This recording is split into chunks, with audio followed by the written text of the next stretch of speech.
A corner team in any combat sport plays a very important role. They offer guidance, advice, and try to keep their fighter in the right mindset to succeed. Sure, there's people like Joshua Fabia who offer completely inane and incoherent words of wisdom. I don't know what the fuck you're talking about. Edmund Tarverdian, who screams instructions that really should have been covered in the years of training beforehand. And people like Eddie Bravo, who just seem a bit out of their depth. After throwing him an Ari, They're all bad corners in their own way, but we're not talking about them today. Today is about the corner teams that gave specific advice to their fighter, which pretty much led directly to their defeat. Alright, so by now you know the deal. Pristine Auction have been hooking us up with some pretty sweet UFC memorabilia over the last couple of months. And with UFC 281 round the corner, they've only gone and outdone themselves for November. We're giving away 2 really special items. A signed Israel Adesanya 2022 UFC Signatures Prisms Red worth $400. Yeah, holy shit, that's pretty cool. And a Dustin Poirier signed 11x14 custom framed photo display inscribed The Diamond. All you have to do is use the code MMAOP10 when you sign up at pristineauction.com/login. You know how this works by now. All you need to do is that. You'll automatically be entered into the giveaway and you'll get $10 off your first auction item. So what are you waiting for? What are you waiting for? That's the end of Scary Movie, isn't it? Follow the link in the description below. We'll be announcing the 2 winners at the end of November, so keep an eye on the community posts. Alright then, for now, here is 10 times corners coach their fighter to lose. Number 10, Henry Hooft and Anthony Johnson. Okay, so I think anyone that wanted to call out Henry Hooft for being a bad coach only needs to take a look at the roster of grapplers he's transformed into dangerous strikers over the years. Henry was a Dutch kickboxer who at 18 moved to Thailand to train with legendary Rob Kamen before going back to the US to work with the Black Zillions and eventually setting up his own gym now known as Killcliff FC. But with all that being said, he did receive a ton of backlash for his corner work with Anthony Johnson in his first title fight with Daniel Cormier. As much as a KO streak as AJ had been on, it was no secret that the fight with DC was a tough matchup. Daniel was an expert at taking down strikers and turning them into shadows of themselves on the mat. This is something I'm sure they worked on in camp, but unfortunately that didn't change the outcome of the fight. DC was able to take AJ down multiple times. By the end of the first round, Rumble was super gas. Now, to be fair, he did crack DC with a bunch of big shots, but it wasn't enough. And when Dan dragged Rumble back to the mat in round 3, the only advice Henry could offer was limited. Don't give up. I'm not a coach, but I'm not sure how that's supposed to help a fighter. Joe Rogan immediately pointed it out, and that's always a worst case scenario, and fans absolutely blasted Henry for it. Not sure there was much Henry could do to help him, but most people saw it as a complete corner failure. The same thing happened in the second fight, and he was nowhere to be found as AJ retired alone in the octagon. Number 9, Miesha Tate and Bryan Caraway. Alright, it's fair to say the MMA power couple that was Bryan Caraway and Miesha Tate may have gotten a bit of stick, at least more than the Smash Bros. I mean, there was that time Bryan tweeted Miesha's rival Ronda and threatened to knock her teeth down her throat. Either way, these two were both fighters and they often cornered each other in their fights. I'm sure it's a couple that had its own challenges, but Bryan got into the UFC before Miesha and won his first 2 fights before heading to Japan to fight Takeya Mizugaki. The fight had been pretty close. Bryan had been outstruck in the first round, but he got a takedown, and in the second he controlled pretty convincingly. So in the corner between the third, Miesha told her man, "Hey, you can coast this round. Stay relaxed, all right? You're doing freaking awesome, amazing." The funny thing is, Bryan actually asked for corner advice as to whether to take Takeya down or keep it on the feet, but everyone just tells him to chill out and do whatever he wants. Fight's already in the bag, mate, apparently. But it wasn't. He wasn't up 2 rounds. He took the third off. Takeya won that round as well, and the judges gave the fight to Mizugaki. Yeah, I guess just egg on your face for that one. Number 8, Pat Barry, Rose Namajunas. It's pretty hard to find reasons to dislike Thug Rose, right? She's fun, kicks people in the head, and is an excellent martial artist. Well, Pat Barry also does all those things, but people were not happy with him after UFC 274. Why, you ask? Oh, you didn't see the fight with Carla Esparza?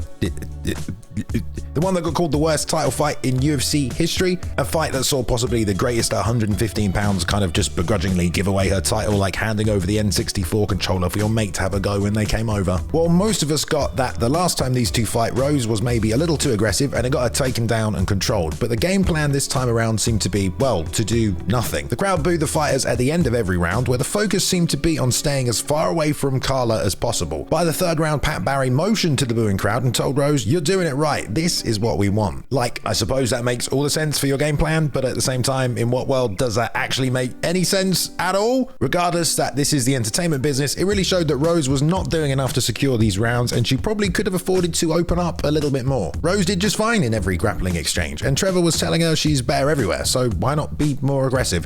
Pat's reasoning post-fight was also a little hard to follow, including mentioning a slippery canvas and again telling everyone Rose did perfect. MMA Twitter did not agree. Number 7, Shawn Tompkins, Chris Horodecki, and Mark Coleman. Back in the day, a trainer you saw fairly often at the high level was a Canadian by the name of Shawn Tompkins. Rest in peace. In the mid-2000s, he was the head striking coach at Extreme Couture and even coached on the International Fight League. But of course, when you corner a lot of fights, you're bound to make mistakes. At WEC 53, Shawn was cornering the up-and-coming 16-2 prospect Chris Horodecki. He had a tough old matchup against a young Donald Cerrone. Now, even commentator Stefan Bonner was talking in the first round about how good Cowboy's submission game was. At this point, Donald had 10 wins by submission. So after a back-and-forth scrap on the feet, it was really surprising to hear Shawn demand that Chris come out in the second round and take Cowboy down. And just 1 minute into the round, he was in a triangle, and after another minute of that nastiness, he was tapping. Yeah, it didn't really seem like the best strategy, and he missed out on the UFC merger. At UFC 109, Tompkins cornered Mark Coleman's last fight against Randy Couture. More surprising than the fight itself was the fact that Mark shot 0 takedowns in the first round, and this was the hammer. Everyone pretty much thought the advice from the corner would be to shoot, but instead Shawn coached Mark to keep his distance and use the 1-2, land a hard cross. Honestly, Mark looked way too old to be in there at this point, but whatever the path to victory, that certainly wasn't it. Mark kept the distance, tried to box Randy, but got completely run over. Number 6, Ryan Parsons, Kailin Curran. Right, let's take a trip back to 2015. The UFC have just opened up the strawweight division, and there's a bunch of new contenders flooding the UFC roster, desperate to get stuck in at the highest level on this new platform. One of those girls was Kailin Curran. She came to the UFC at 3-0, lost her debut to Paige Van Zandt, but wanted to get her first win and went up against the Aussie lassie Alex Chambers. And Curran was smashing it on her feet. It wasn't even close. By the end of the second round, Alex looked almost done, and Kailin was clearly just the better striker by a hobbit mile. However, coach Ryan Parsons told Kailin in the corner, "Give me that double leg anytime you want." He's the coach, don't get me wrong, but Kailin had been an agent on the feet. Still, she shot the double leg as requested, fell into the guard of Alex, who swung up a performance of the night winning comeback armbar. If only she kept it on the feet, eh? Number 5, Mark Henry, Eddie Alvarez. Not many MMA coaches have their own pizza parlor, but you can add Mark Henry to that small list. If you don't know Mark, he's coached world champions like Frankie Edgar through his title reign, and of course Eddie Alvarez among many others. Mark is a New Jersey native and so has worked with tons of MMA talent coming out of the area. His technical advice is actually pretty legendary, as is his playbook of notes, combinations and techniques. Unfortunately though, he's also kind of responsible for Eddie Alvarez's last loss in the UFC. At least that's what he says. So after the first fight between Dustin Poirier and Eddie ended in a no contest, they ran it back the following year in their own main event. And once again, it was an awesome back and forth fight, with Eddie potentially pulling ahead, but after Dustin managed to jump on a guillotine in the second round, the two men found themselves on the mat with Eddie in this seated mount position. This is when Mark Henry from the side of the octagon started yelling at Eddie to hit him with the downward elbow. As soon as he did, Mark Goddard stepped in while Eddie motioned to Dustin's shoulder to show that it didn't actually land to the head, even though it's still illegal anyway. Eddie, sorry mate. Anyway, Mark restarted them on the feet, and Dustin unloaded a combination and continued to flurry until he put away the Underground King. Mark later appeared on the MMA Hour and accepted 100% of the responsibility. You know, I'd say definitely it was my fault. I showed the wrong elbow.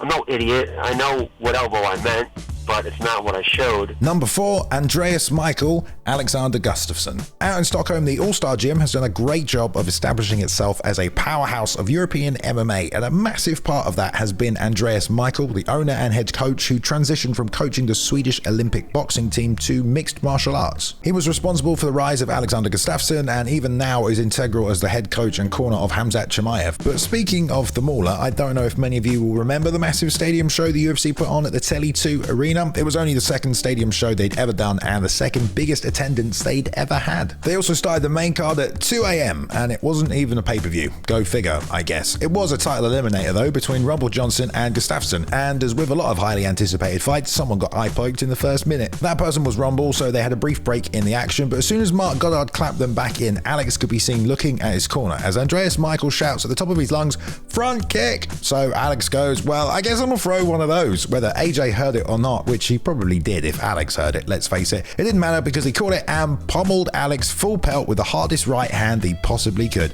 Yeah, even according to Rumble, he said in interviews that he literally heard him say this, so he knew to throw this counter immediately. Alex was put on skates and Rumble chased him down and finished him. I guess 30,000 people couldn't drown out the sound of his coach's advice, which pretty much led to the finish. Number 3, Marcus Davis, Tim Boetsch. The Irish hand grenade? Who doesn't remember that guy, eh? Especially if you're from Bangor, Maine. Marcus was in the UFC for about 4 years and didn't do too badly, but we saw him pop up again when coaching other fighters from Maine, people like Tim the Barbarian Boetsch. Sounds like a good name for fighting. And after his 30-second KO loss to a resurging Dan Henderson, he jumped up a weight class to take on the 10-year UFC vet Ed Herman. The first round was as fun as it could be, given that both guys were sloppier than Joey Diaz's comedy, and pretty much the only success Ed had was in the clinch, launching knees at Tim. But that was okay, because between the rounds, Marcus gave Tim some words of wisdom. Despite the knees clearly being a problem, he told Tim not to worry about them too much and just fire back with the uppercut. So when the second round got underway and Ed clinched the Barbarian once again, Tim stepped back and started trying to throw the uppercut, and immediately was kneed right on the button. I mean, stepping back to land the uppercut kind of only made more space for the knees, and yeah, Herman just shut Boetsch's lights out. Unfortunately, it had been almost the complete opposite of what Tim had probably wanted to do, but he did what his corner told him, so I suppose that's something.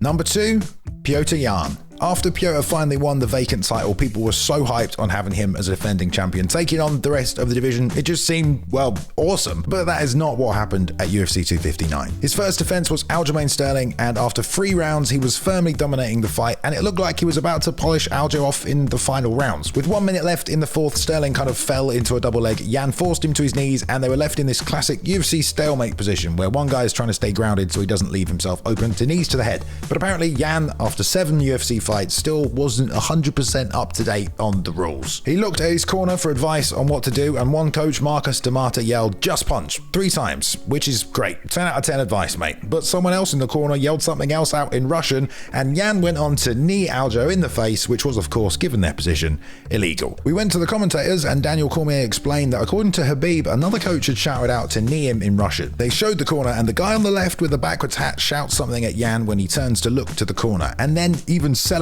after Yan lands the knee. Yeah, I'm not sure this guy knew the rules and totally probably gave Yan the wrong advice, but shit happens, I guess. Aljo and Yan rematched, and the Funk Master took the belt anyway. And number 1, James Thompson. Let's take one quick trip to Japan and Pride for the final entry on this list. Trust me, it's a good one. So most of you know about the epic Grand Prix events Pride put on every year, getting the best fighters from around the world to compete in tournaments, sometimes on the same night. For 2006, they brought back the openweight tournament, which was absolutely stacked, by the way. Tried Josh Barnett, Mark Hunt, Fabricio Verdum, Alistair Overeem, Big Nog, Krokop, Yoshida, Vanderlei, as well as Fujita and James Thompson, who were matched up in the first round. Seriously though, that's some fucking tournament. Fujita actually had built a nice little 3-fight win streak, but was mainly a fan favorite who had a head made of adamantium. Thompson, on the other hand, was this big English kickboxer who'd just been brought over to Pride, knocked 2 people out, and got himself a place in the Grand Prix. So after about 8 minutes of action, Thompson found himself on top of Fujita, who looked seconds away from being finished. James had been dropping ground and pound. He was moments away from getting his place in the next round of the Grand Prix. But I think because James had finished his last opponent with soccer kicks, and you couldn't do those in England, his corner had maybe fallen in love with him a bit, because at the same time, they all started screaming, "Stand up, James! Stand up!" So he did. I mean, it's not like he was in danger of being subbed by Fujita. He's like a turtle on his back. James threw the most laboured soccer kick you can imagine, and Fujita absolutely fucking swarms him and lands about 30 unanswered shots before KOing him. I honestly couldn't help but laugh. Mate, what are you doing? I hope he never listened to his corner again. Alright, before we go, big shout out to Pristine Auction. Thank you for sponsoring us the last couple of months. They are the best in the business when it comes to memorabilia and signed UFC stuff. And yeah, they're the #1 place to get your hands on authentic UFC signatures. Alright, remember to use the registration code MMAOP10 to get your hands on either of these awesome prizes we're giving away and get $10 off your first auction item as well. There's more information about the giveaway in the description below. Good luck, everyone. You bastards. You know who never listens? Yeah, Luke Taylor. Whether it's Red Dead RP or editing advice, seriously, all he did was beat me at FIFA the other day. Big man about the office now. He did edit this video though, so if it did make you laugh, go and thank him by following him at @cooltome_. Back once again is also Ben Rosette. Got to thank him for always providing the intro music. More of his stuff is on Spotify. Just search Ben Rosette. Comment then, how many of these coaches are you guys directly blaming then? Let us know in the comments down below. Thanks for taking the time to watch the video. A thumbs up to show you liked it helps more than you know. And if you want to see more from us, just subscribe. It keeps us going and you won't miss a video. I've been the Silly Billy Boy Bailey, and you can find me on Twitter, Insta, YouTube and Twitch, banging out more content for you all. Alright, see you in the next one then.